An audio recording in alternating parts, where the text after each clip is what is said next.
Bonjour Michel de Pixapicture. Alors comme je vous l'avais promis lorsque j'avais acheté ce livre qui s'appelle les 1001 photographies qu'il faut avoir vues dans sa vie, j'avais décidé que moi j'allais vous faire un peu le best-of de mes 10 photos préférées. C'est ce qu'on va voir aujourd'hui. Alors les 10 photos, elles sont là.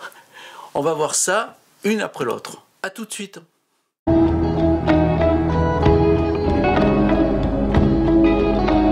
Première photo, c'est celle-là, la photo de paysage de Jean Loussieff. Alors quand j'étais en fac à Montpellier dans les années 67-68, il y avait pratiquement qu'un magazine photo qui s'appelait d'ailleurs Photo, il s'appelle d'ailleurs toujours Photo, et dans ce magazine, la star c'était Jean Loussieff. Et moi quand je voyais ces photos, je rêvais de devenir photographe, et je ne pouvais pas m'imaginer qu'un jour je le rencontrerais et que même un jour je travaillerais avec lui.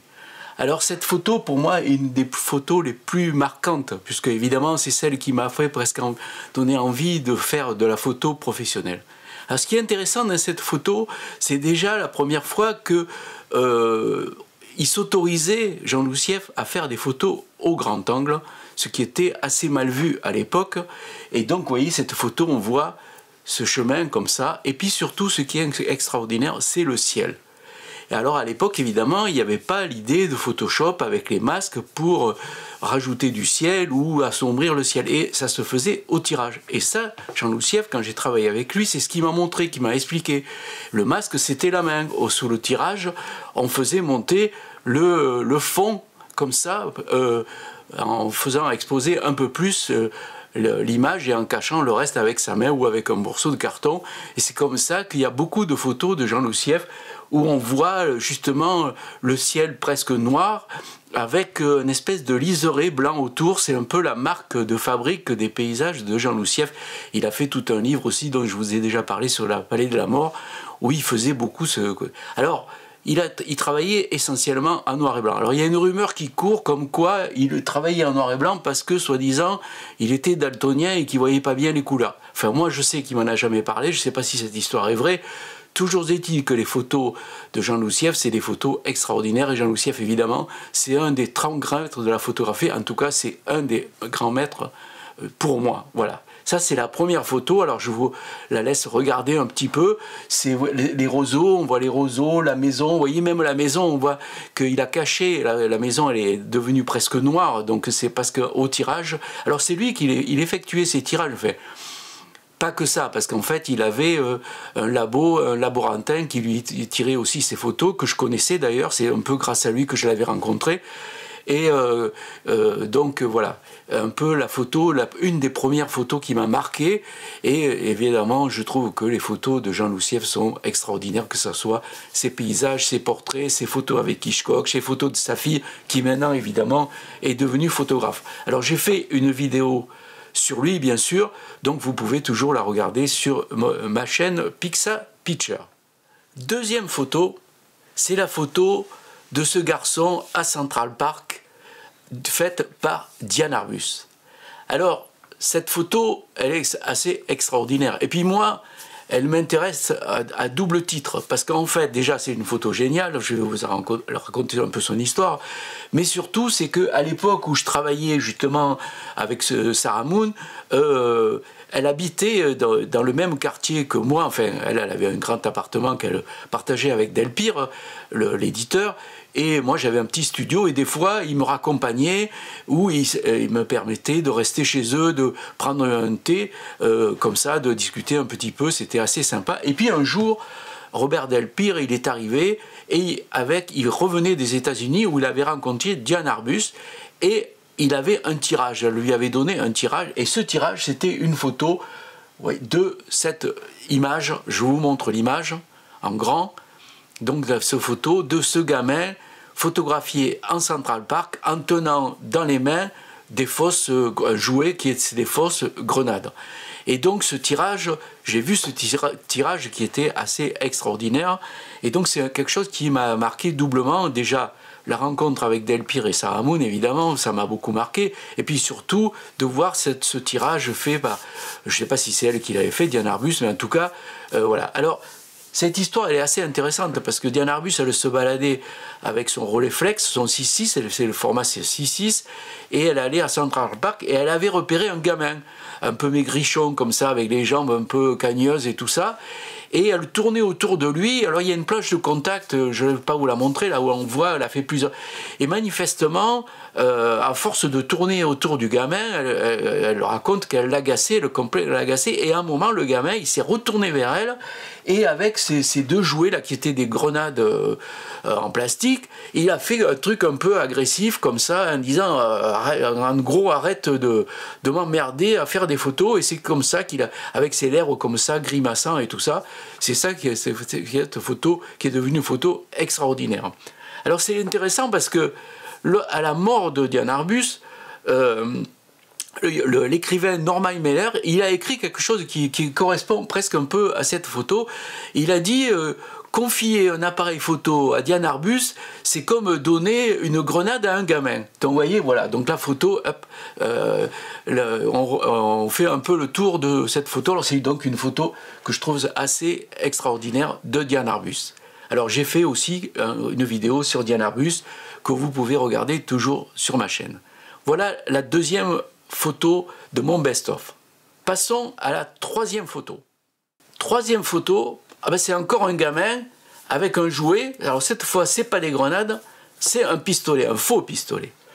Alors quand William Klein il a fait cette photo à New York, William c'est à New York, où il a fait plein de photos à New York, où je vous ai raconté déjà qu'il s'amusait, il avait une casquette où il avait marqué sur la casquette Smile et il photographiait les gens dans la rue comme ça avec un grand angle. Lui aussi il travaillait beaucoup avec un grand angle.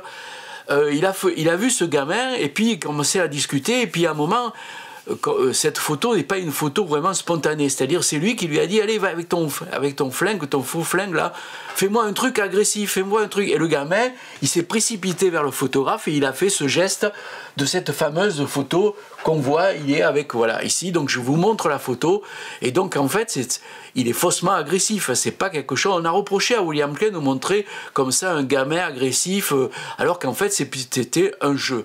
Donc vous voyez cette photo de William Klein. Voilà. Alors William Klein, hein, sa technique c'était assez brut, hein, les photos sont assez brutes, il se précipitait sur les gens, c'est lui aussi une photo au grand angle parce qu'il considérait que c'est vraiment, il était au cœur de l'action, c'est le moins qu'on puisse dire, et donc il a fait beaucoup de photos sur New York, sur Paris, sur tout ça, et les photos de rue, c'est un des plus grands photographes de rue, William Klein, voilà. Quatrième photo, c'est cette photo de cet enfant accroupi comme ça, habillé en blanc, et cette photo, elle est du photographe américain Irving Penn. Alors j'ai choisi cette photo parce que Irving Penn, il est connu surtout pour ses portraits un peu agressifs, notamment quand il a photographié toutes les stars connues de l'époque, et avec souvent des fonds de tissu assez gris, et ou alors, comme il a fait certaines photos où on voyait des gens presque coincés entre deux cloisons, comme ça, il a fait plein de photos comme ça. Et là, de temps en temps, il se permettait de faire des photos beaucoup plus douces, et je trouve que cette gamine, je ne sais pas si c'est une gamine ou un gamin, ce portrait est extraordinaire. C'est une des photos que je trouve les plus belles. C'est vraiment un portrait extraordinaire. Cette espèce de douceur, cette espèce de fond gris uniforme, contrairement à tout ce qu'il faisait d'habitude. C'est un peu un décalage. Alors Penn, c'était à la fois quelqu'un qui faisait ça, mais aussi il faisait des fleurs, il faisait des... Voilà. Donc c'est un des très très grands photographes. C'est un de mes photographes préférés, avec Richard Avedon. C'est un de mes photographes préférés. Voilà cette photo de ce gamin, je ne sais pas qui c'est. Je ne sais pas si c'est une fille ou un garçon, je pense que ça doit être une fille, mais j'en suis pas sûr. Vous voyez, c'est une très belle image d'Irving Penn. Voilà. Alors la prochaine photo, je l'ai choisie parce que pour moi, c'est une des photos d'un cadrage, un des plus beaux cadrages de la photographie. Et cette photo, elle a été faite par Martin Frank sur une piscine. Il y a une piscine et il y a une composition absolument extraordinaire. Je ne sais pas comment elle a fait, c'est à la fois spontané, mais c'est vraiment le summum du cadrage pour moi de la photographie en noir et blanc. Donc Martin Frank, et bien sûr, elle est associée à son mari Cartier-Bresson. Tous les deux, ils ont fait, évidemment, c'est des grands photographes de l'agence Magnum. Et elle avait sa propre personnalité et elle faisait beaucoup de portraits et aussi ce genre de photos. Alors, je n'ai pas de commentaire à faire sur cette photo, si ce n'est qu'elle me touche beaucoup, je ne sais pas pourquoi. Je trouve ça, cette photo, absolument géniale. Voilà, je ne sais pas comment elle a fait. Elle travaillait au Leica, évidemment, comme beaucoup de photographes de chez Magnum. Donc regardez bien cette photo. Si vous voulez apprendre la photo, vous voyez que ce n'est pas des trucs que vous allez apprendre dans les cours de photo, de savoir la règle du 2/3, le nombre d'or, le machin, le vatin, couffin. Là, c'est autre chose. C'est le génie à l'état pur. Voilà, une photo donc de Martine Franck. Passons à la photo suivante. Alors là, on arrive avec cette photo à la photo de mon photographe préféré. C'est vraiment pour moi le plus grand photographe de tous, c'est Richard Avedon. Alors j'ai beaucoup de livres sur lui, je veux pas... Et chaque fois, je me dis, il va falloir que je fasse une vidéo sur lui, mais c'est pas une vidéo qu'il faudrait faire, c'est presque 10 vidéos. C'est vraiment le génie de la photographie. Alors, j'ai choisi un portrait qui m'a beaucoup touché. Et cette photo, ce portrait que je vous montre là, qui est simple en fait, hein, je l'ai vu chez Jean-Loup Sief, quand je travaillais avec Sief, il avait cette photo, ce tirage, non, il n'avait pas un tirage, il avait découpé dans, je crois que c'était Vogue ou Harper's Bazaar, je ne sais pas, il avait découpé cette photo parce que lui aussi adorait ce portrait. Et je me rappelle avoir discuté avec lui et je lui avais dit « Oh, ça me plairait si Avedon, il me filait un tirage, j'aimerais bien avoir un tirage d'Avedon. » Et il m'avait dit bah, « Tu sais, c'est simple, t'as qu'à lui écrire. » Et moi, je ne l'ai jamais fait comme un imbécile. Et je pense que si je l'avais fait, à l'époque, je l'aurais eu, ce tirage de Richard Avedon. Parce qu'à l'époque, lui, il ne considérait pas les photos comme des œuvres d'art, comme des tableaux à l'unité qui valaient des sommes folles. D'ailleurs, il avait fait une expo, il avait exposé ses photos avec des tirages pas du tout encadrés, avec des pinces à linge sur un fil comme ça, pour montrer que bon, la photo, comme on pouvait faire des tirages à l'infini, il ne fallait pas comparer ça à la peinture. Et bon, après sa mort, quand il est mort, ses héritiers n'ont pas vu la même chose, et c'est vrai que les tirages de Richard Avedon, maintenant, ils valent une fortune, et que si moi, il m'avait envoyé ce tirage et que je l'avais eu, bah écoutez, j'aurais été richissime, parce que ces tirages valent très très très cher, notamment une de ces photos qui s'est vendue le plus cher, je crois, c'est la fameuse photo de ce mannequin avec les éléphants derrière. Voilà. Mais là, parlons de photos, et là, cette photo, ce portrait, c'est vraiment quelque chose, je ne sais pas pourquoi, il y a un regard, il y a quelque chose, c'est fascinant cette photo, moi je la regarde sans arrêt, j'ai un truc chez moi découpé, j'ai découpé le truc dans Vogue, tout ça, je l'ai découpé, je crois que c'est Vogue, je ne suis pas sûr. Et je regarde cette photo sans arrêt, je ne sais pas pourquoi, elle me trouble, je ne sais pas qui est cette personne, c'est pas la plus belle, des plus beaux des mannequins, mais je ne sais pas, il y a quelque chose dans cette photo, dans le regard, absolument extraordinaire. Donc ça c'est une photo de Richard Avedon. Passons à la photographie suivante. Alors là, on n'est plus dans le glamour. Là, on est dans la photo très très dure. Et je dois vous dire que cette photo, l'ensemble de cette photo, parce qu'il y a cette photo, mais il y en a toute une série, de cette photographe, c'est quelque chose qui m'a bouleversé. C'est vraiment une photo qui m'a bouleversé. Et cette photo, c'est un autoportrait de Linn Marine Fossen, une Norvégienne qui était atteinte d'anorexie, et pour se soigner en quelque sorte, elle pensait que en se photographiant, la photographie allait peut-être la sauver de cette terrible maladie. Parce qu'elle disait que son corps était soumis à un régime nazi. Et elle se photographiait, alors ces photos sont très très très très dures. Mais en même temps, il y a quelque chose d'absolument dingue dans ces photos. C'est vraiment, d'abord, elles sont très belles. C'est idiot de dire des photos où on la voit comme ça, maigre, c'est horrible. Hein. Dire que les photos sont très belles, c'est difficile à dire. C'est toujours pareil. C'est comme les photos de guerre. C'est toujours difficile de dire qu'elles sont belles alors qu'on montre des atrocités. Et là, ces autoportraits, elle s'est mise à la photo. C'est quelqu'un elle était norvégienne, hein. Elle est morte, elle avait une trentaine d'années, elle est morte d'anorexie évidemment, hein. À sa mort elle pesait que 25 kilos, Et alors, elle pensait que la photo allait la sauver, mais non, ça n'a pas marché. Hein. Et alors, il y a un livre que je vous ai déjà montré, le livre qu'elle avait fait, parce qu'il y a un livre absolument génial, et si vous pouvez le trouver, il faut vous l'acheter. Alors, je vais vous le montrer tout de suite. C'est ce livre, je l'en ai déjà parlé. Hein. Ça s'appelle Gatekeeper. Et alors, déjà, le livre, il est un peu à l'image de c'est comme, vous voyez, les photos sont vous voyez les photos un peu là, les photos sont comme enfermées dans vous voyez, c'est dans des doubles, les feuilles sont comme ça, doubles là. Et alors, c'est des photos en noir et blanc qu'elle a fait, des autoportraits, il y a un texte où elle se montre. Alors, c'est très très très dur, hein. C'est vraiment des photos hyper dures. Ouais, vous voyez un peu. Mais ce livre, la mise en page de ce livre est extraordinaire, regardez-moi ça. Voilà, ça va déborder du cadre à tous les coups, mais vous voyez, c'était des autoportraits comme ça qu'elle a fait. Alors elle a eu, avant sa mort, quand même la chance d'avoir une expo, elle a eu une expo. Donc vous voyez, ce livre, si vous pouvez l'avoir, essayez de le trouver, c'est aux éditions Ken R, ça s'appelle Gatekeeper. Donc la photographe, c'est Lynn Marie Fossen, je regarde parce que j'ai du mal à me rappeler son nom, mais c'est une des photos qui m'a le plus troublé. C'est vraiment quelque chose d'assez troublant. Et là, on touche quelque chose de très très très très très fort. C'est vraiment des images très très très fortes. Alors ça, dans les livres sur les 1001, vous ne la trouverez pas, hein, même dans tous les livres qui parlent des photos qu'il faut avoir vues, les meilleures photos du monde et tout ça, elle y est jamais. Hein. Pourtant, c'est quelque chose d'assez très très très fort.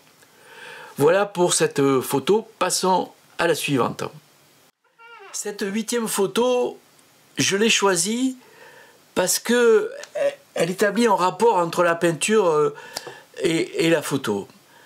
Alors, elle est de Georges Mérillon. C'est une photo qui a été faite au Kosovo. Avec cette photo, il a gagné beaucoup de prix, notamment un fameux WordPress. Et alors, cette photo en couleur, qui montre la douleur d'une famille au Kosovo, on lui a donné un titre. On lui a dit que c'était la Pietà du Kosovo, comme si c'était un tableau de la Renaissance. Et alors, c'est étonnant, parce que c'est vrai que la lumière, il y a quelque chose dans cette photo qui est à la fois troublante et c'est marrant. Je reviens à ce que je disais tout à l'heure, c'est-à-dire que c'est une photo qui montre quelque chose d'assez terrible, d'une grande tristesse, une grande douleur, et en même temps, cette photo est très belle. La lumière est très belle, et c'est vrai qu'on pourrait la comparer à une peinture. Alors les photographes, ils n'aiment pas quand on leur parle de ça, parce qu'en fait, souvent les gens qui ne connaissent pas trop, quand ils voient des photos, pour vous faire plaisir, que vous leur montrez vos photos, ils disent « Oh, ta photo, elle est superbe, on dirait un tableau ». Alors en général, quand on dit ça à un photographe, ça ne lui plaît pas trop, parce qu'évidemment, la photo, c'est pas la peinture, c'est pas un tableau, la photo, c'est la photo, etc. Voilà. Donc, mais là, quand même, cette photo, vraiment, elle ressemble à un tableau, et c'est vraiment quelque chose d'extraordinaire. Alors Georges Mérillon, il a travaillé, il a même à un moment été le directeur de Gamma, et puis bon, il a abandonné, puis Gamma ça n'existe plus, donc maintenant il continue à faire des photos, c'est un Français, Claude Mérillon, il continue à faire des photos un peu dans tous les conflits qu'il y a sur la Terre. Alors en parlant de conflits, passons à la prochaine photo. Alors là, on va tomber aussi dans un des plus grands photographes, si ce n'est, on peut dire, un des plus grands photographes actuels de photos de reportages de guerre, c'est James Nashway, qui a parcouru le monde entier pour faire tous les conflits. Il a fait des photos absolument terribles, alors que moi je l'ai rencontré parce que quand j'ai eu mon WordPress, il avait lui aussi un WordPress, c'était pas au même niveau, hein, moi c'était pas la même catégorie. Hein. Et j'avais rencontré quelqu'un d'assez timide, assez réservé, très poli, très honnête, très calme, quelqu'un. On ne pouvait pas imaginer que ce gars allait partir dans le monde entier, photographier des conflits et montrer des images terribles, parce que ces images sont terribles. Alors celle-là, je l'ai choisie, pourquoi ? Parce que sur une seule image, elle est le reflet de deux douleurs, de deux trucs terribles. Notamment, cette photo elle a été faite à Kaboul, où on voit une femme voilée qui est en train de pleurer la mort de son frère. Donc là, c'est une double douleur, c'est-à-dire c'est la guerre, avec tous les morts, tous ces gens qui meurent à cause des talibans et puis de la guerre avec les Russes, et puis aussi la terrible, c'est pas la douleur, mais l'horreur des talibans et de ces femmes voilées entièrement couvertes. Donc cette photo, ça ressemble les deux drames deux drames sur une seule image. Cette photo est très belle, c'est dur à dire, hein, c'est toujours pareil.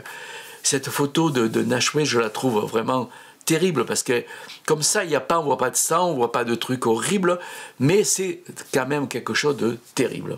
Alors il a fondé l'agence Seven, avec 6 autres photographes, et puis comme beaucoup, il a quitté cette agence. Alors il faut dire que l'histoire des photographes, c'est toujours le même truc. Il y a quelqu'un qui racontait que font deux photographes quand ils se rencontrent? Eh bien, ils fondent une agence. C'est vrai qu'à un moment donné, c'était un peu ça. Moi, c'est ce qui s'est passé, hein, puisque moi, j'ai fait partie de l'agence Odyssée avec d'autres photographes, là, comme Keller et Pascal Maître, Gély et compagnie. Voilà. Donc, et souvent, ces structures, hein, qui sont faites avec des gens qui sont très individualistes, ça ne fonctionne pas, au bout d'un moment, ça pète. Hein. Et c'est vrai qu'il n'y a plus beaucoup d'agences en France qui existent encore et qui fonctionnent de façon pérenne. C'est très difficile. Alors je vais finir pour ma 10e photo préférée à quelque chose de plus glamour, de plus soft. J'adore un photographe américain qui s'appelle, anglais pardon, qui s'appelle Norman Parkinson. Alors ça n'a rien à voir avec la maladie, hein. C'est un grand photographe de mode, c'est un dandy de la mode. Il avait toujours sa petite moustache, il travaillait toujours avec son chapeau, il avait un chapeau très, comment dire, très cordial, très poli, et il faisait des photos très sophistiquées, très montées, très élaborées. Et ces photos sont d'un graphisme extraordinaire. Ça me fait penser aux photos de Martin Frank, mais là, cette fois, c'est en couleur. Et là, c'est des photos de mode où on voit cette personne comme ça qui avance avec un chien sur la plage. C'est bizarre cette photo parce qu'il ne se passe rien, c'est pas. Et pour moi, c'est une des plus belles photos de mode qui existent. Et Norman Parkinson, il a fait beaucoup de photos comme ça, très très très belles. Ça me fait penser un peu à mon ami Steve Hayet qui après lui a fait un peu dans ce style en rajoutant un peu ses photos flash et tout ça. Donc voilà, donc je finis avec cette photo de plage, un peu de soleil, après toutes ces photos un peu atroces de guerre et de conflits, et notamment d'anorexie. J'espère donc que le choix que je vous ai fait, ça vous a plu, que vous avez eu envie d'aller regarder plein de photos. Donc il y a ce fameux livre là qui montre 1001 photos graphiques qu'il faut avoir vues dans sa vie. Bon, c'est pas forcément tout, hein. Alors évidemment c'est toujours pareil, hein, on voit toujours les mêmes, mais justement ce que j'ai essayé de vous montrer, c'est que on parle toujours des mêmes dans les magazines photos, dans les expos, c'est toujours les mêmes qui exposent. Je ne vais pas citer de nom, mais que ce soit Polka ou tout ça, on voit toujours les mêmes. Alors regardez, essayez de regarder, il y a d'autres photographes, des gens vraiment intéressants. Et c'est un peu ce que j'essaie de faire avec ma chaîne. Alors j'espère que elle vous plaît. Pensez à en parler à vos amis, mettez les pouces si ça vous a plu, abonnez-vous. Et puis voilà, je vous donne rendez-vous pour mon prochain portrait de photographe. Ça va être un photographe d'Afrique du Sud. Vous allez voir, c'est intéressant. Bon. Je vous laisse, à bientôt, portez-vous bien, on se retrouve bientôt. Salut, ciao, ciao.